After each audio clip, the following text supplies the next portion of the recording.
Le Petit Prince de Saint-Exupéry. Le Petit Prince et le renard.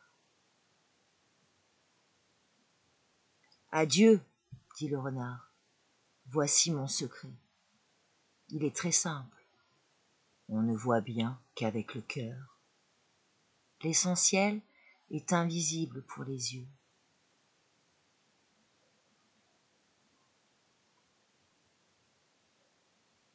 C'est alors qu'apparut le renard.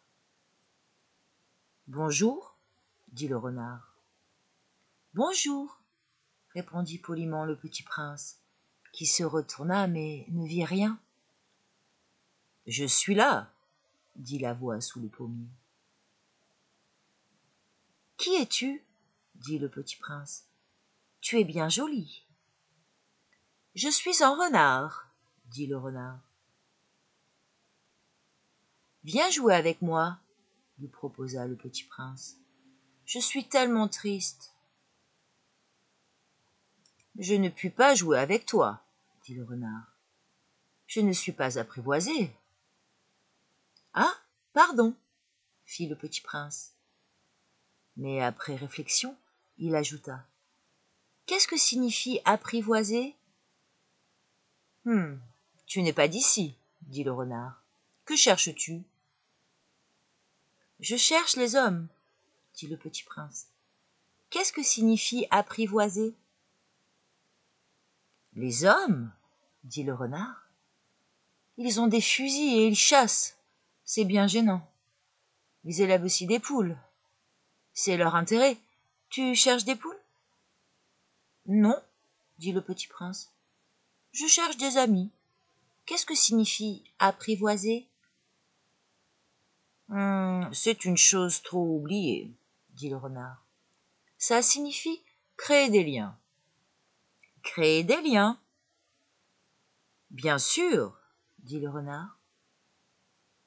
Tu n'es encore pour moi qu'un petit garçon, tout semblable à 100 000 petits garçons. Et je n'ai pas besoin de toi. Et tu n'as pas besoin de moi non plus. Je ne suis pour toi qu'un renard semblable à 100 000 renards.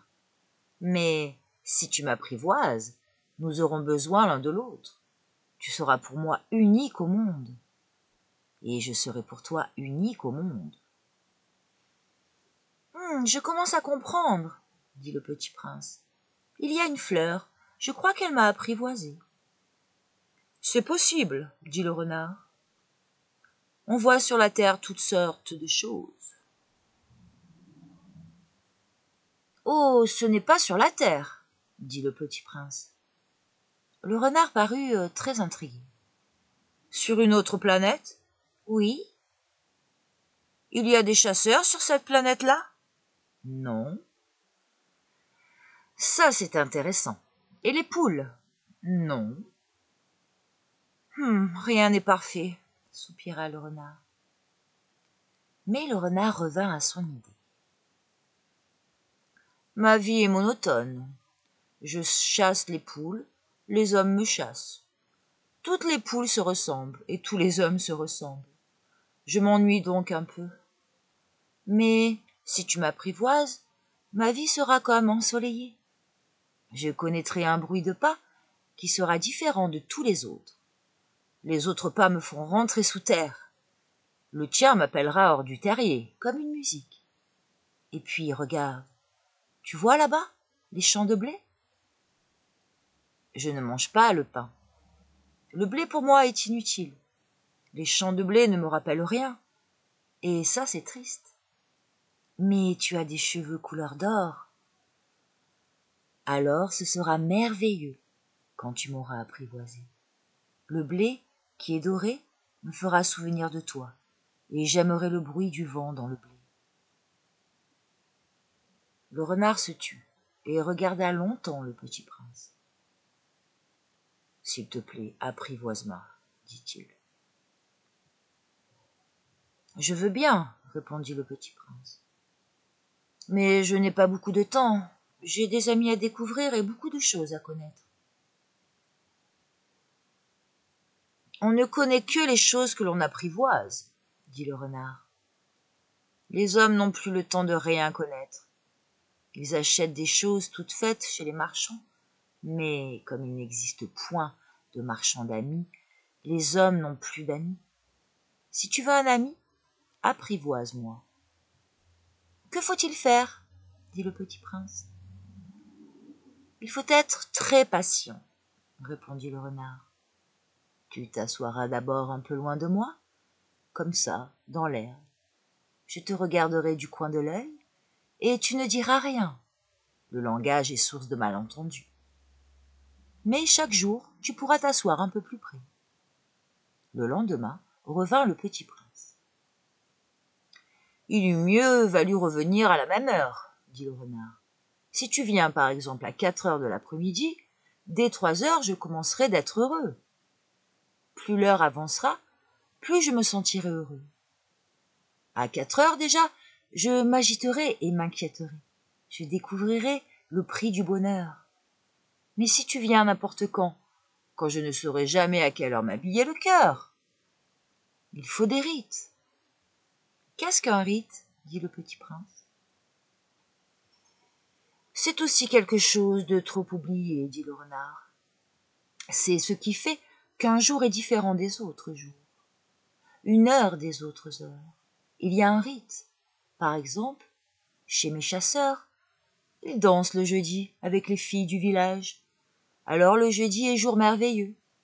Je vais me promener jusqu'à la vigne. Si les chasseurs dansaient n'importe quand, les jours se ressembleraient tous et je n'aurais point de vacances. Ainsi le petit prince apprivoisa le renard. Et quand l'heure du départ fut proche. « Ah, dit le renard, je pleurerai. »« C'est ta faute, dit le petit prince. Je ne te souhaitais point de mal, mais tu as voulu que je t'apprivoise. »« Bien sûr, dit le renard. »« Mais tu vas pleurer, dit le petit prince. »« Bien sûr, dit le renard. »« Alors tu n'y gagnes rien. »« J'y gagne, dit le renard, à cause de la couleur du blé. Puis il ajouta. Va revoir les roses, tu comprendras que la tienne est unique au monde. Tu reviendras me dire adieu, et je te ferai cadeau d'un secret. Le petit prince s'enfuit revoir les roses. Vous n'êtes pas du tout semblable à ma rose. Vous n'êtes rien encore, leur dit-il. Personne ne vous a apprivoisé, et vous n'avez apprivoisé personne. Vous êtes comme était mon renard. Ce n'était qu'un renard semblable à 100 000 autres. Mais j'en ai fait mon ami, et il est maintenant unique au monde. Et les roses étaient bien gênées. Vous êtes belles, mais vous êtes vides, leur dit-il encore. On ne peut pas mourir pour vous.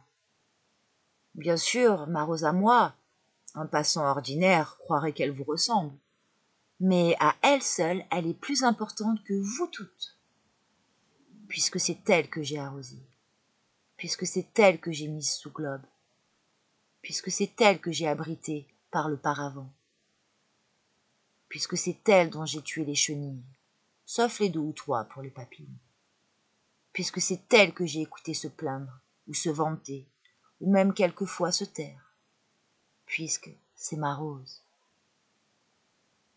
Et il revint vers le renard. « Adieu, dit-il. »« Adieu, dit le renard. Voici mon secret. Il est très simple. On ne voit bien qu'avec le cœur. L'essentiel est invisible pour les yeux. »« L'essentiel est invisible pour les yeux ?» répéta le petit prince, afin de se souvenir. « C'est le temps que tu as perdu pour ta rose qui fait ta rose si importante. »« C'est le temps que j'ai perdu pour ma rose ?» fit le petit prince, afin de se souvenir. « Les hommes ont oublié cette vérité, » dit le renard. « Mais tu ne dois pas l'oublier. Tu deviens responsable pour toujours, de ce que tu as apprivoisé. Tu es responsable de ta rose. »« Je suis responsable de ma rose ?» répéta le petit prince, afin de se souvenir. « Oui, tu es responsable de ta rose, pour toujours. » Chapitre 21. Le Petit Prince d'Antoine de Saint-Exupéry.